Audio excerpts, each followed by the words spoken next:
In the 2016 election, when Deborah Schultz essentially gave over the reins of the political system that Hillary Clinton was supposed to be running in to that same Hillary Clinton, we didn't like that very much. We understood that there was an overdue, it essentially creates an incentive where an incentive for corruption.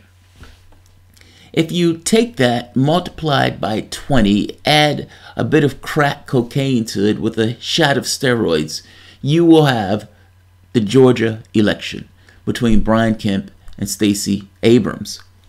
Brian Kemp is running in the election while simultaneously serving as Secretary of State and presiding over the election.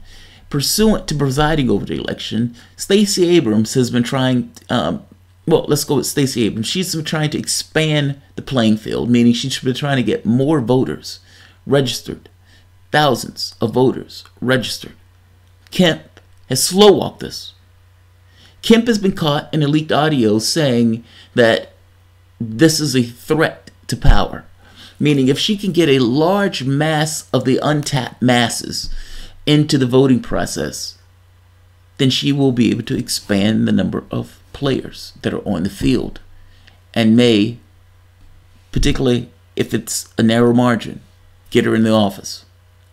Simultaneously, Kemp, in his role, has been trying to scrub people off the voter rolls, scrubbing hundreds of thousands of potential eligible voters. Greg Palast has been doing great work on this. Right here. Secretary of State and gubernatorial candidate Brian Kemp improperly purged more than 340,000 voters from the state's registration rolls and investigation charges. Greg Palast, a journalist and director of the Palast Investigative Fund, said an analysis he commissioned found 340,134 voters were removed from the rolls on the grounds they had moved, but they actually still live in an address where they're registered. Their registration is canceled, not pending, not inactive, canceled. If they show up to vote on November 6th, they will not be allowed to vote. That's wrong, Palast told reporters on a call on Friday. We can prove they're still there. They should be allowed to vote. Palast and the Georgia Coalition for the People's Agenda filed a lawsuit against Kemp on Friday to force him to release the additional records related to the state's removal of voters. It's the fight between the person who's trying to expand voting rights for people in that state to the person who's trying to constrain and you can say scrub a percentage of voter rights, or at the very least create a hurdle and make it difficult for certain people to vote. Now they do this especially in places, in places of close elections. Because you can imagine in close elections, it's just the issue of margins. Well, the race wasn't called yesterday because, for the most part, it's too close to call. Abrams has vowed to stay in the race until all votes are counted, and she has refused to concede the race, even though she is a bit behind. I think 64,000 votes was the last total that I read. For Kemp's part, he's decided to self-declare that he's won the race. Well, the provisional ballots have enough for Stacey Abrams to win, not necessarily to win, even if she doesn't win.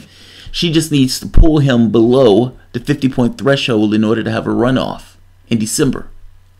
That seems to be the objective, and she is waiting till every vote is counted, and she is waiting for the provisional ballots. None of this nonsense of, okay, I'll concede when I don't. No, I want to see each and every vote. Full stop. You've been trying to scrub people off the voter rolls. I want to see each and every vote. Good on you. Good on you. Good on you. Georgia's hotly contested contest and potentially historic governor's race may not be over yet, with Democratic Stacey Abrams saying ballots remain to be counted in a fierce battle with Republican Brian Kemp, as she tries to become the first black woman governor in the United States. With reported votes approaching 3.8 million, Kemp has about 51%. But Abrams and her campaign said that there were enough ballots outstanding, particularly absentee ballots in heavily Democratic metro Atlanta counties, to bring the Republican below the majority threshold required for victory.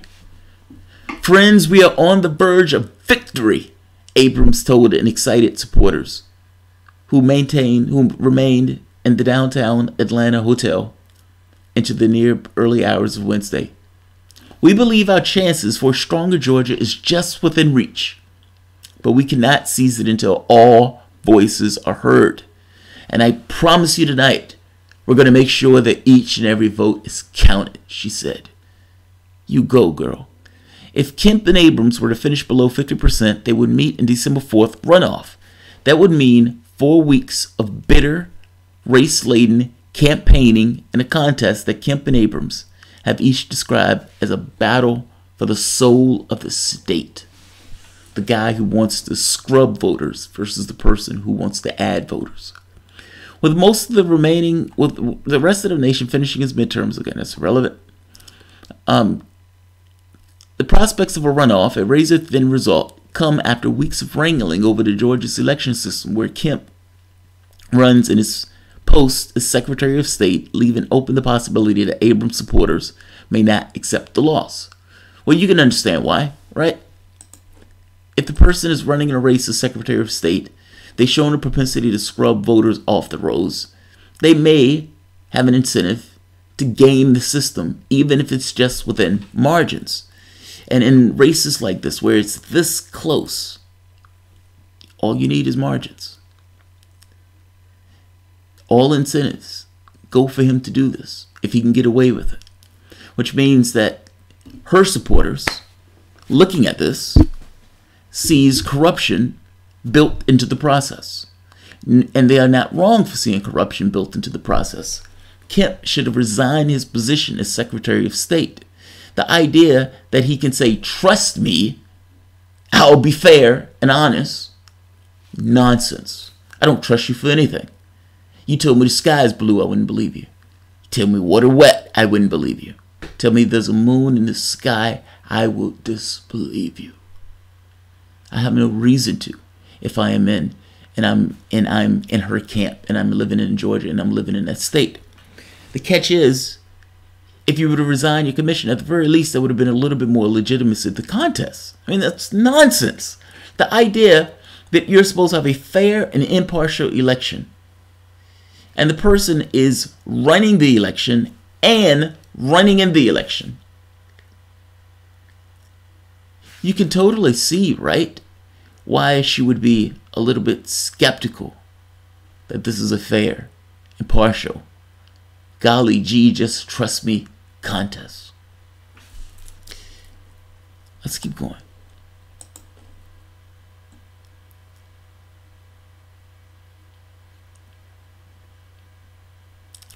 Abrams has called Kemp an architect of suppression, and voting rights activists expressed concern throughout Tuesday amid widespread reports of technical malfunctions and long lines at polling locations across the state, with some voters reporting waits up to 3 hours to cast a ballot.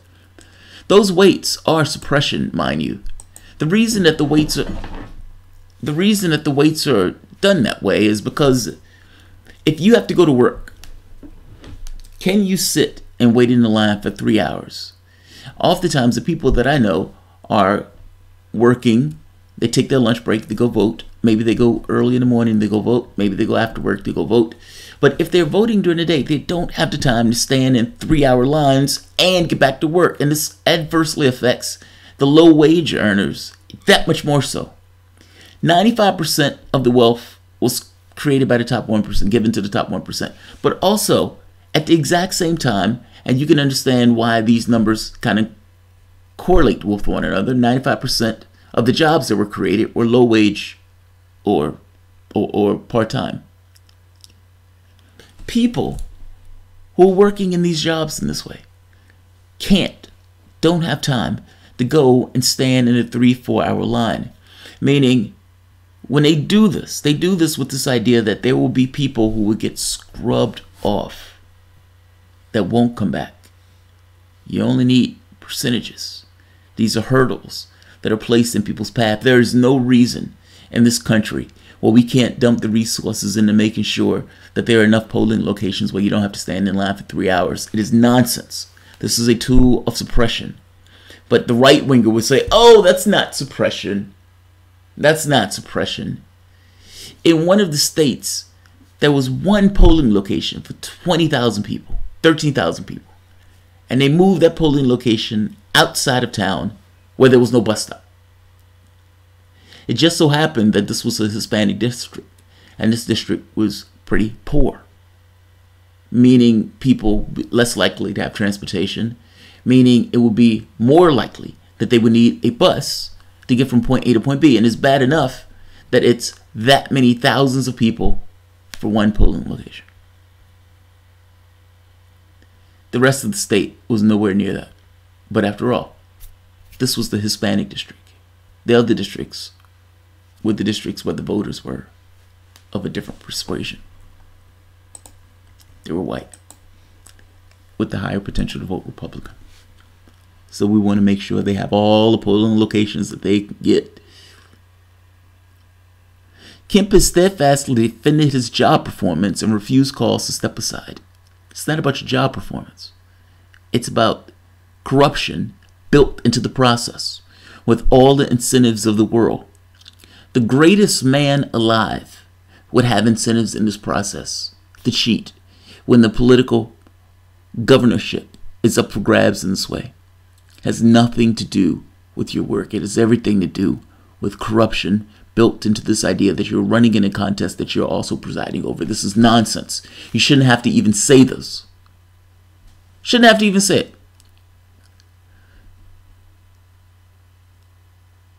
Let's see. And then opened up a politically motivated cyber investigation that was unspecified into the Democratic Party.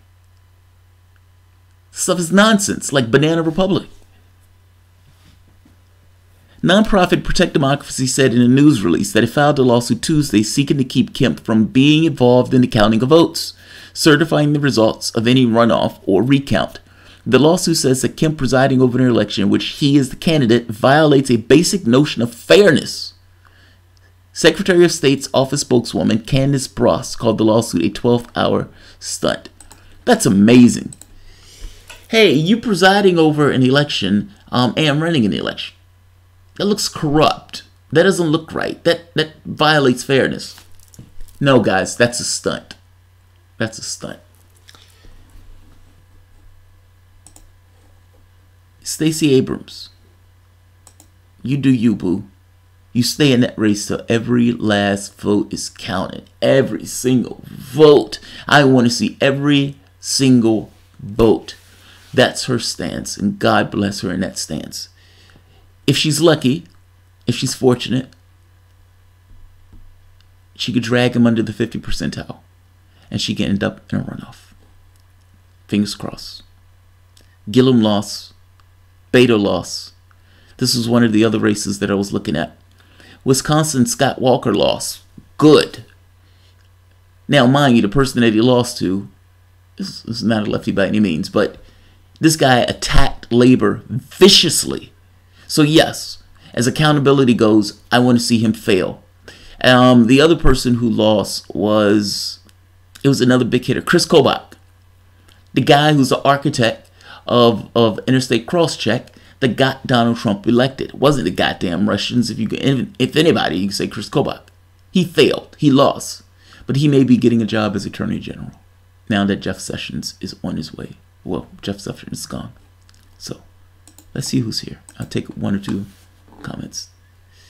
The Democratic Party is glad the Republicans won. I don't know about that. I think regardless of how bad they are, they still want to take power. They just want to take power under their own terms. Those terms having nothing to do with workers and nothing to do with constraints on people who put money in their G-strings. Thanks for sticking up for Dore, even though we didn't win the Senate. I like Dore. I mean, look, whatever people take issue with Dore about, whatever you want to say, I think he's earnest. And because I think he's earnest, yeah, I stick up for him. It's one of those things. He has his right to express himself in the way that he expresses himself. You have a bunch of people who are just Democrats who are angry at him for pointing out the fact that there's a problem with Democrats. And they bitch and moan and complain, and they look down upon him in this smug, condescending way, missing the point that the people they're looking down on is all across America. Dore is not atypical in this process. Dore is just one person who is representing this angst and this anger that is hefted upon the political class, the establishment class, and in this many cases, Democrats. And the Democrats fundamentally miss this. And their smug assholes look down upon him and bitch and moan, missing the point that what Dore is saying is not the problem. To some degree, it's the path towards somewhat of a solution. There are things I disagree with him on. I thought Gillum, I wanted Gillum to win Florida. I wanted Beto to win Florida. Whether or not I thought they were full-fledged lefties or not was kind of irrelevant to the process. Beto was going against Ted Cruz, who I consider to be the devil himself. And as for Gillum, DeSantis ran somewhat of a dog whistle racist campaign. Thing is, though, Gillum was plagued by Democrats immediately scream racism. Do you know 40% of the people who voted for, 40% of whites in that election voted for Gillum? And you can imagine all of the other minority groups voted for Gillum. The thing is, Gillum, yes, there are people who are racist in Florida. Fair point.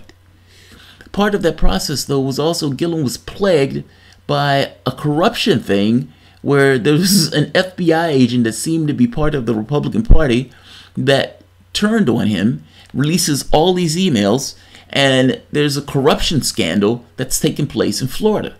Now, the mainstream media, as far as I see, wasn't necessarily covering this part. They were just covering Gillum, and he has personality and pizzazz and all this other stuff. He had all these people going for him, but that was eating him alive. That was eating him alive. At least that's what it comes across as. So, but yeah, as long as Dore remains earnest, he's fine with me. Gillum lost his base after running right after the nomination. To some degree, maybe. I haven't seen the exit polling on that. You might be right. You might be right.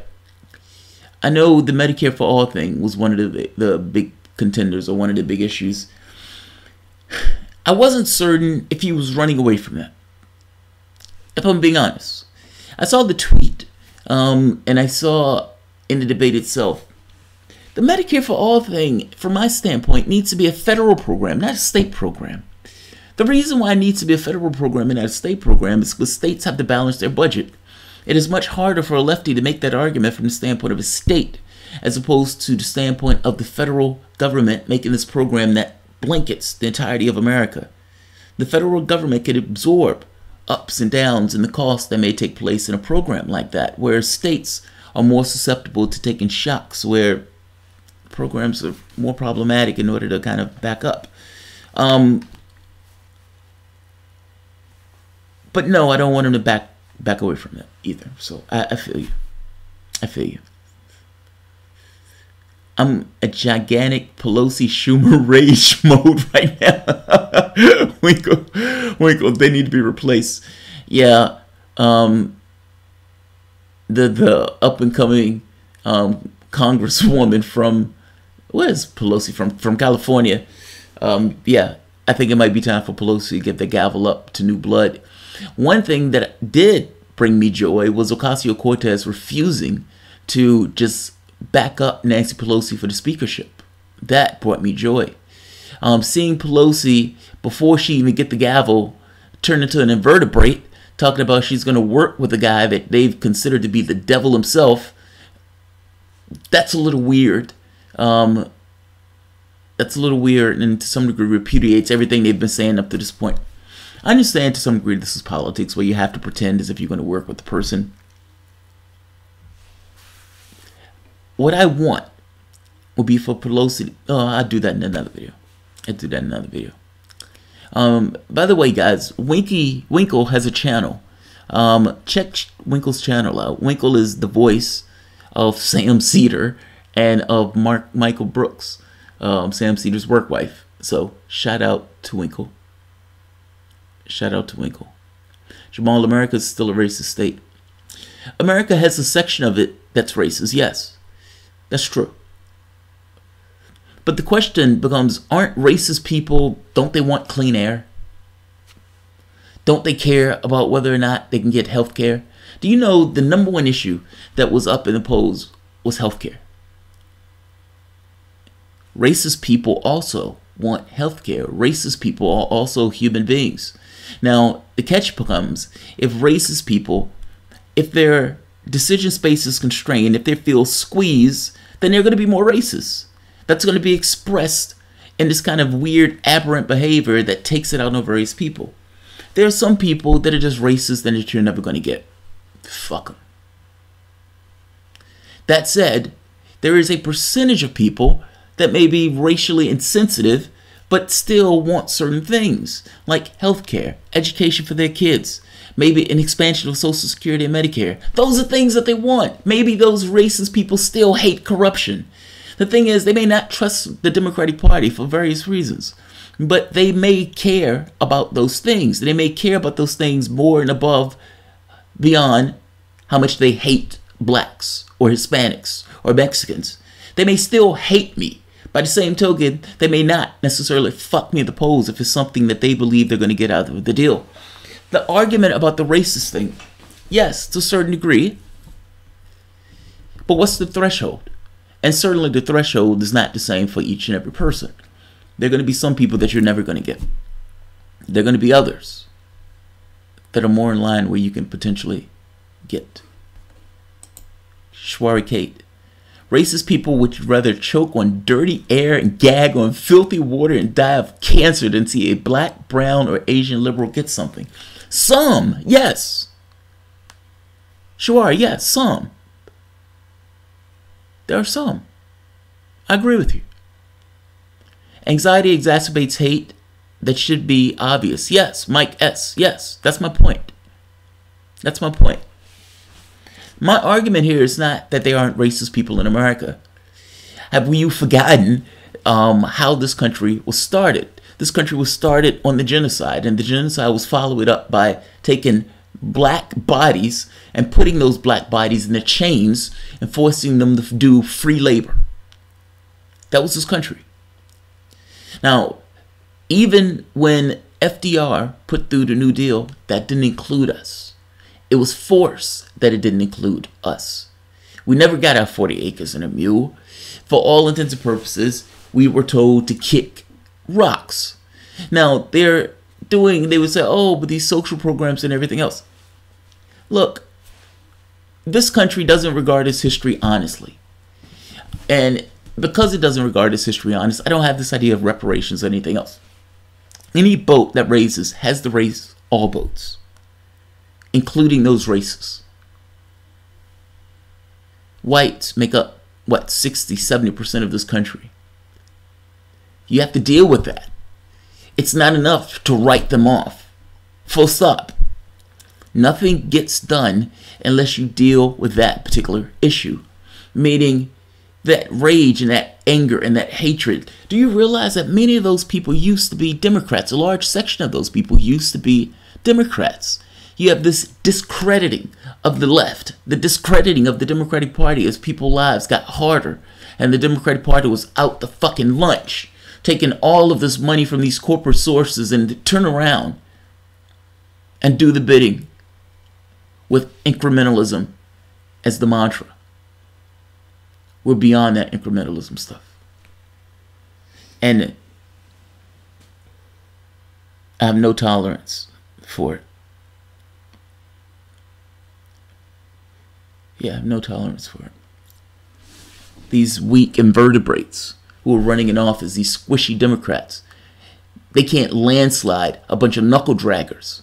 That shows more on them than it does necessarily on the population itself. I agree with you though, Shawari. There's a section of people out there that's like that.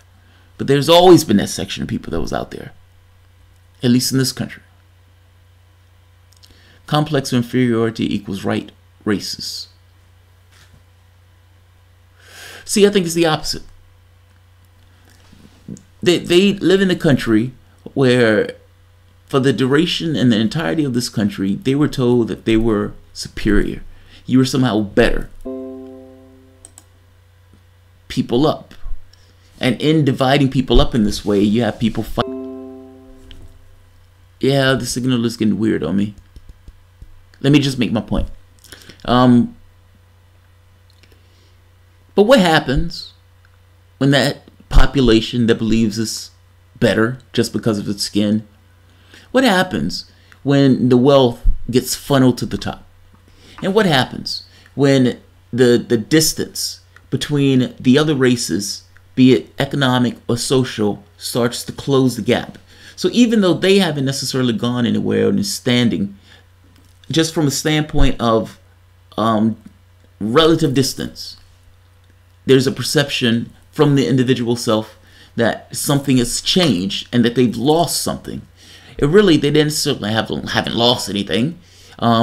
If you want to say just social status, but social status wasn't necessarily something that's lost. That's more so a freedom that's been given or that's been achieved by fighting or by aggressive action and activism of the other racial groups.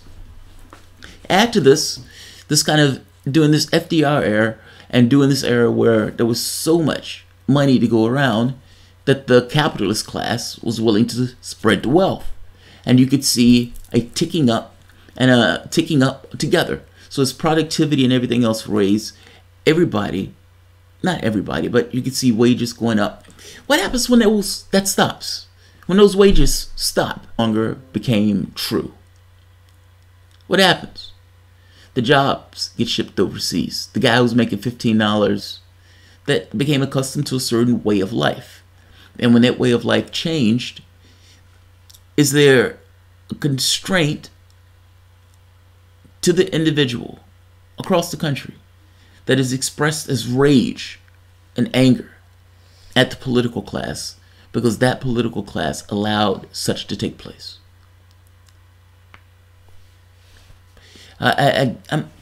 Look, I'm asking a question because I don't necessarily know it as a flat fact, and I would imagine there's all sorts of factors into this. Yes, there's a group of people in this country that are hateful, full on, that are absolutely hateful. But I don't believe that that is the majority of the country. My guess, the most vulnerable come scapegoats, yes. Climate catastrophe. That's called white privilege, Jamal. Fair enough. That's similar political class in your hometown. There's a similar in this here. Alright guys, if you enjoy the content, please feel free to share, like, subscribe. And you can always support the Patreon. Thanks all.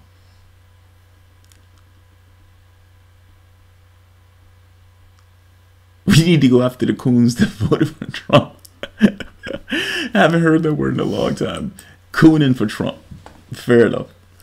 Alright guys.